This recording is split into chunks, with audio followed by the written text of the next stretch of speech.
Aloha everyone, this is Arado and we're here to talk about farming, our most favorite and most anticipated activity in Romancing Saga Reuniverse.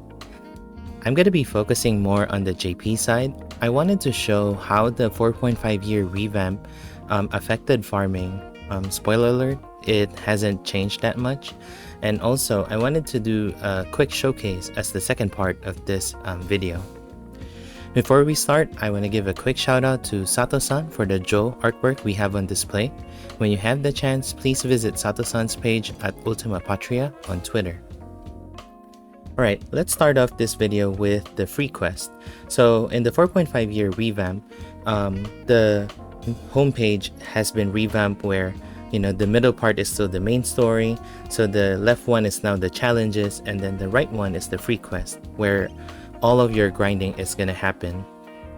So the free quest is now organized in books, just to match the theme of the new main character Shirei, who is a wandering minstrel trying to retell the stories.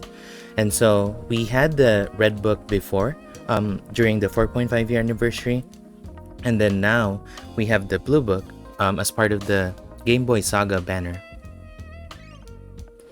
The blue book, or the books in general rather, the leftmost part of the book always has the events going on or any past events, and then to the right, as you can see, there are different pages, and then there's also different squares to it. Those squares are your dungeons where you can grind, get the latest stats and so on. So each of the node would have their own elemental weakness. And so I know this node is AoE for Pierce, and then this one is single target for Pierce. So just bring your party accordingly and you would be able to grind that way. And then to the upper left corner of the page, you would see the level. So that's the stage level. As you clear the nodes, you would get what it's called a stage XP. So normally you would get 100 stage XP for each clear, and then this one right here is the last node, so you get 150 stage XP. So if you have an on banner character, like right now I was able to get Key from the Game Boy Saga, that stage XP would have an increase of 100. So the last node would be 250, and then any other node would be 200. So the reason why you want to grind the stage XP is because you get different rewards. Mainly, you would want to get the cranes for adventurer rank, which we're gonna tackle a little later. And then this red material right here, you need this to upgrade an SS weapon to an SSS weapon accordingly. And then of course, once you reach level 99, you get a specific weapon that has a stone for a specific character. For this one, it's a gun, it's a Dex Plus, and it has a 99% for human male. So it's specifically for human male, and everybody else equipping the gun would not be able to benefit from the 99%.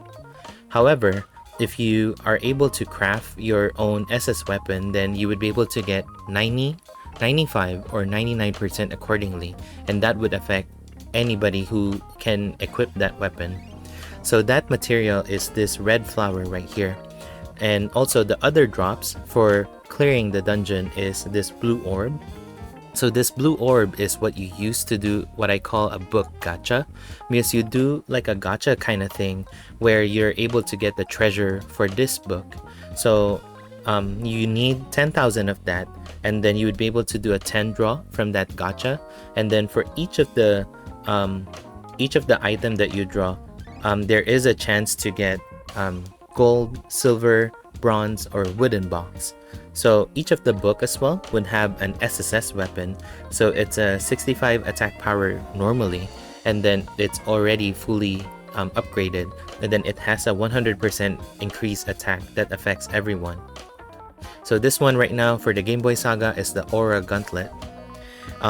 Being a martial arts weapon, it would be applicable to both martial arts physical and then magic martial arts, like Finale Kami, for example. Every time you clear a node, you would be able to get like 10 or 15 of that gacha orb that I mentioned.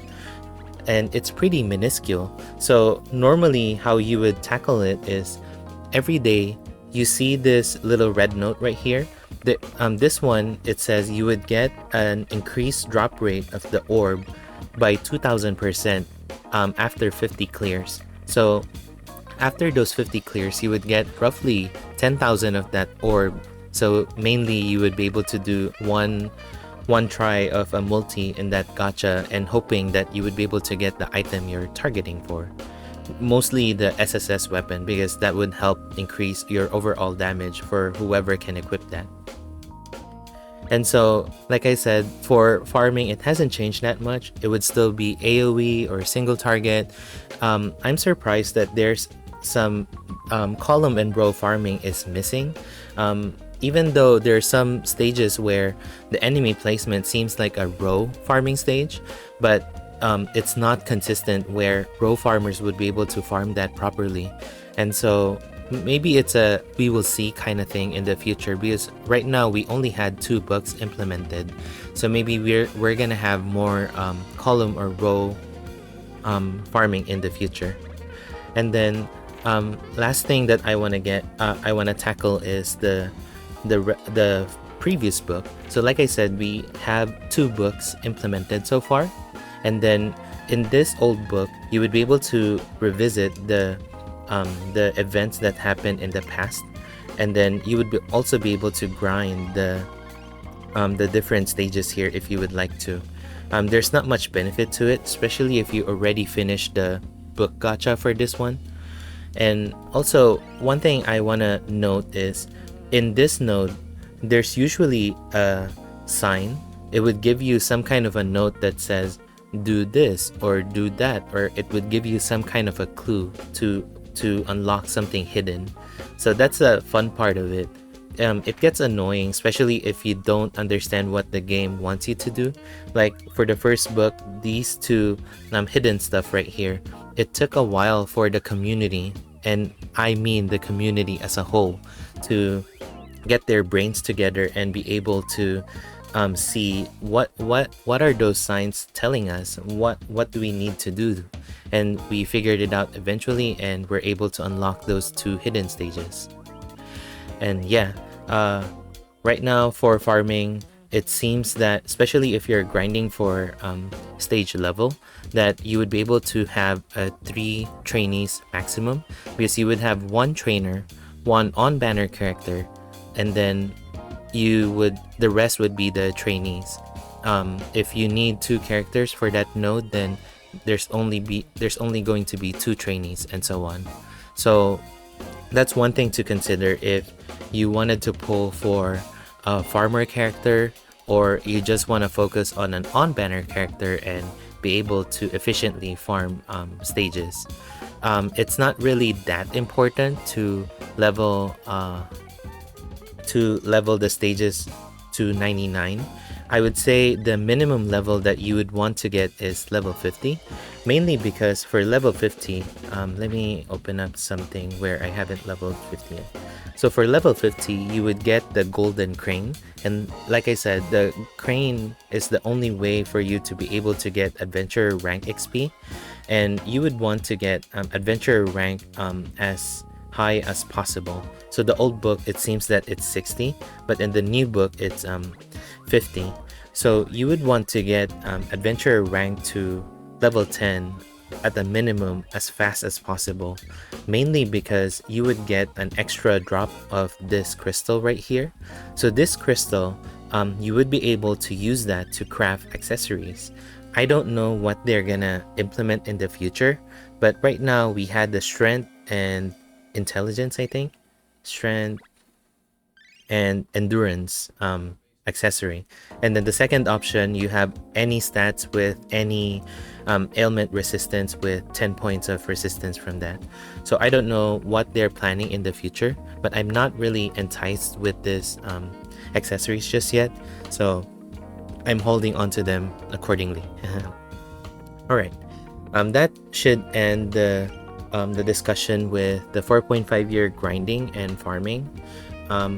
Before we move on to the next part of the video, and especially if you just want to listen in and stop from here. I want to thank you for checking out this video and seeing the next video or stream.